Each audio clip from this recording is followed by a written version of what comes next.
It was finally the day I could move out of my parents' house and have a place of my own, but it wasn't just any house, it was my grandfather's house. As a child, I had always enjoyed visiting his home.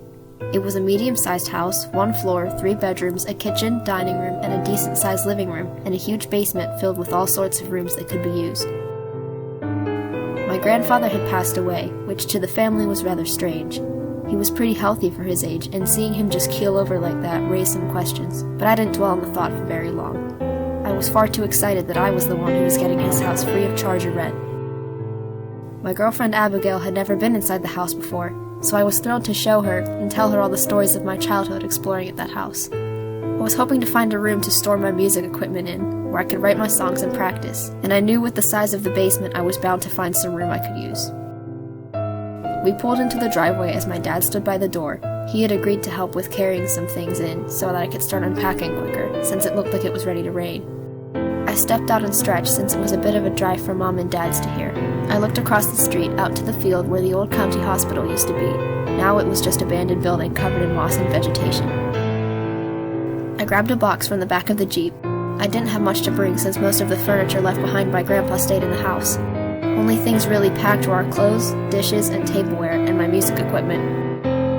I took in a deep breath. The scent of my childhood filled my 22-year-old nostrils. The smell was old and musty, which I didn't mind at all. It was how I remembered it. The front door led to the living room, which was about 22 feet by 24 feet.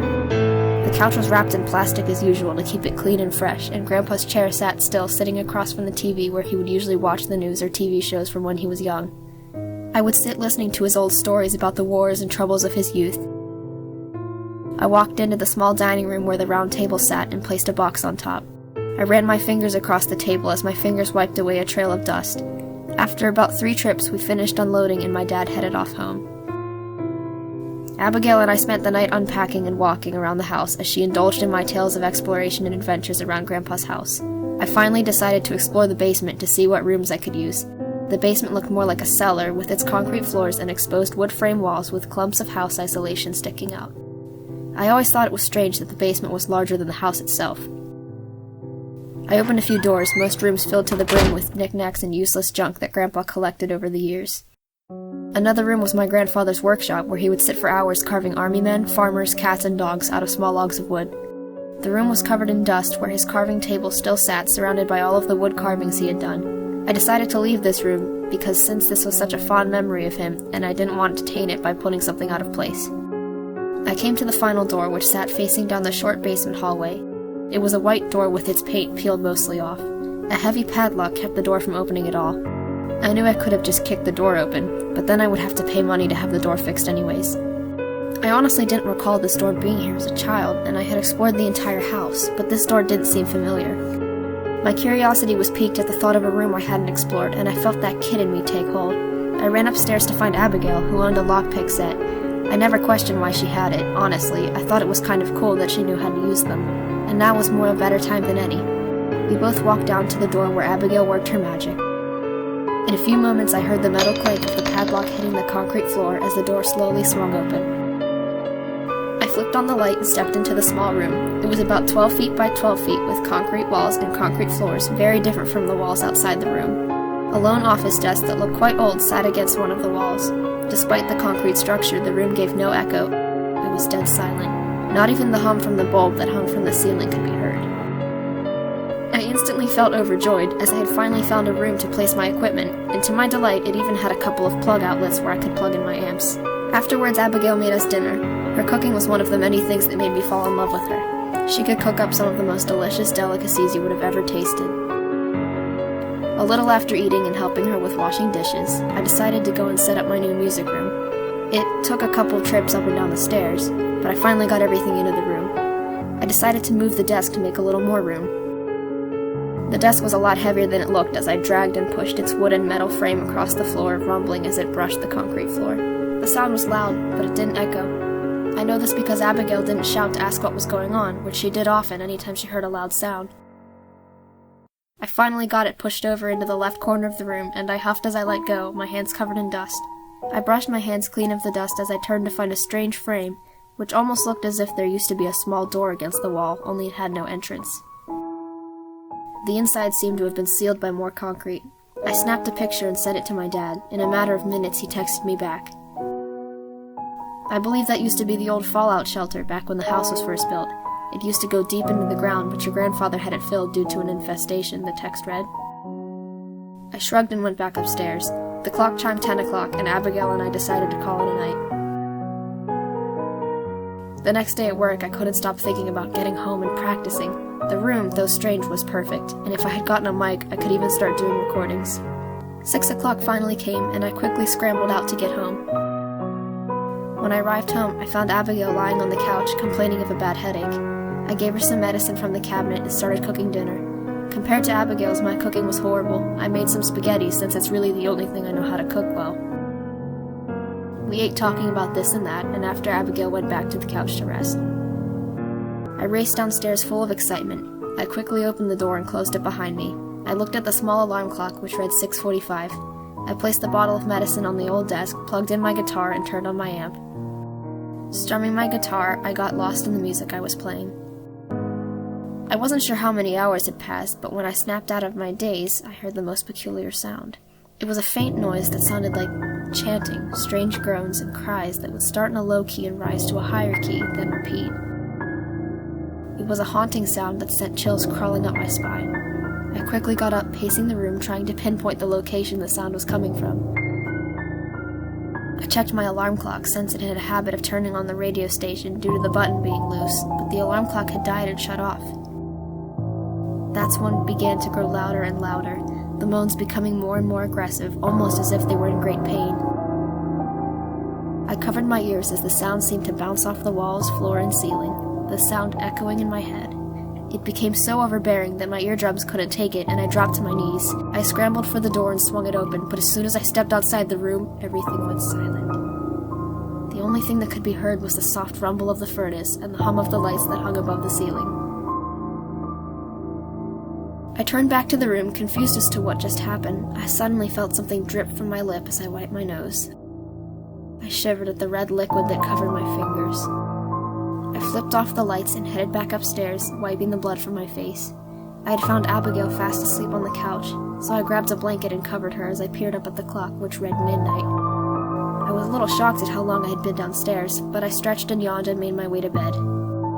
The next morning, I couldn't get that sound out of my head. I didn't sleep very well. The sound kept playing over and over in my head. I tried to use reasoning to answer the questions that had swarmed.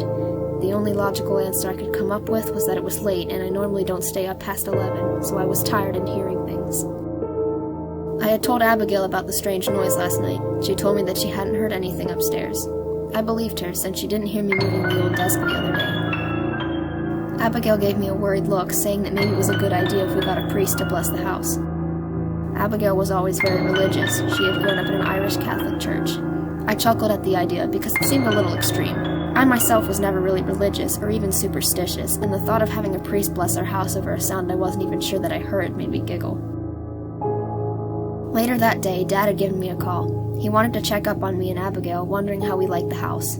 I chuckled, since it's only been a couple of days since we moved in, and he's already asking if we like the house. I'm sure Dad already knew my answer.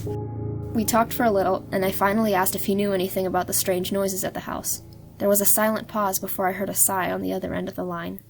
He told me about how when he was a kid, the hospital across the street not only was used for medical purposes, but also housed the mentally insane in a shelter below the hospital. He said there were times where if you stood out in the field during the middle of the night, you could hear the moans and cries of the insane coming up from under the ground. The kids around the area used to come up with stories about what the sound was. One of the kids called it the Field of Tears, and the name seemed fitting, he said over the phone. It wasn't until the state finally did an inspection and found how terrible the living conditions were. There were stories how they would have patients tied to tables and chairs and left there for days, trash and feces all over the floors, patients running around. It was a hellhole.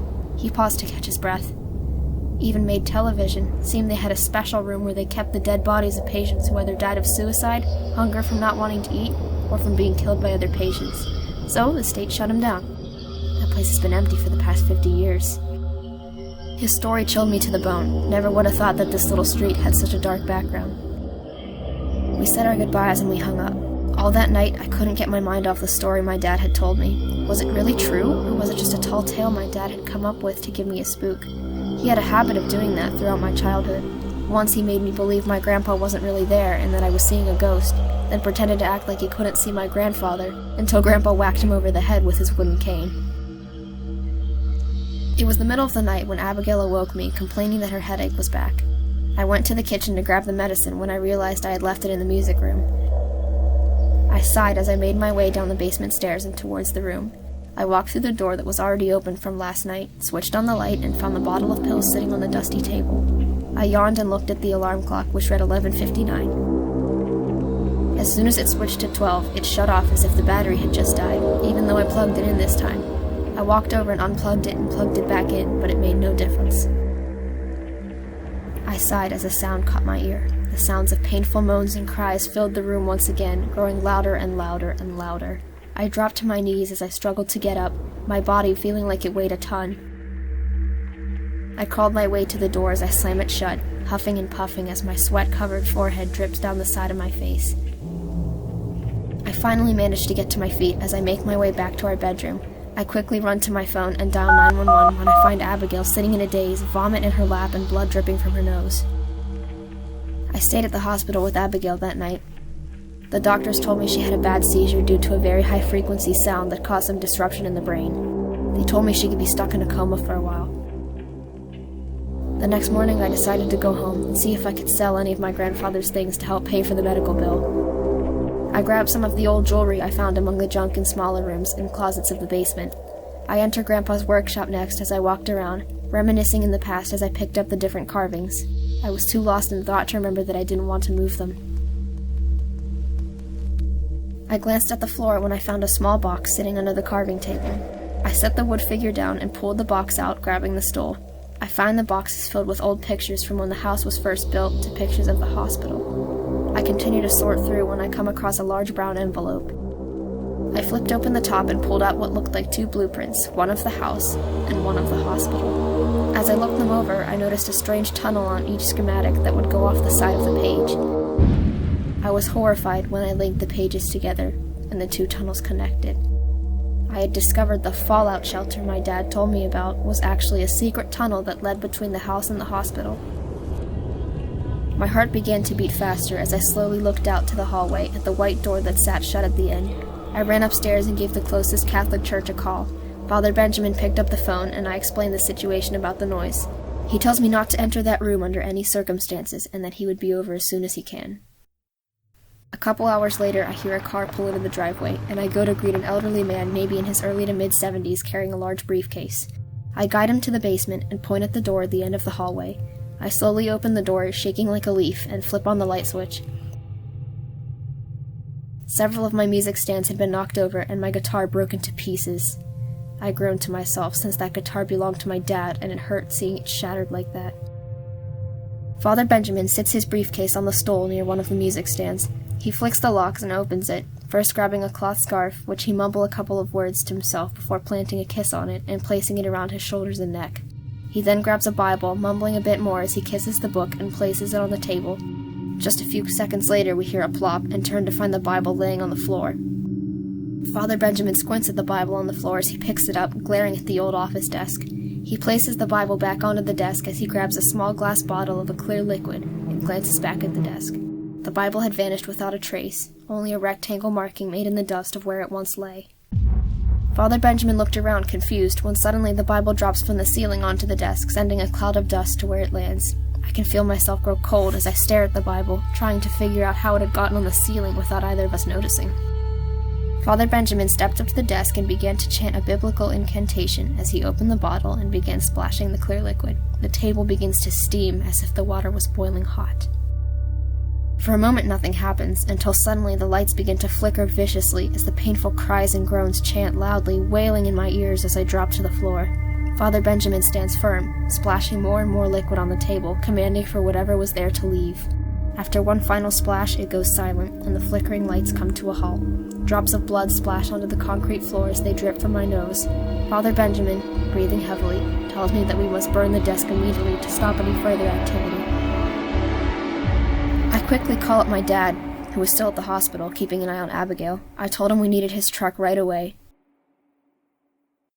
It took some time getting the desk out past the door, since it was so large that it could barely fit through. After a lot of effort, we managed to get it into the back of the truck and drove off to an open field. We set it down and drowned it in gasoline. Then Father Benjamin lit a match and set it on fire as he began to pray. I had asked Dad where the desk came from. "Your grandpa wanted it at an auction back when the old hospital got shut down. The place had so much stuff that the county decided to sell it all," he answered, rubbing his gray mustache with a finger. Later that evening, I had gotten a call from the hospital. Abigail had died that evening from unknown causes, just like my grandfather. It finally all made sense as to why that room was locked, why Grandpa, as healthy as he was, had died. At least now it was over. I walked in the music room and sat down on the hard concrete floor and began to weep. That's when I heard it, like a sound from hell, weeping along with me.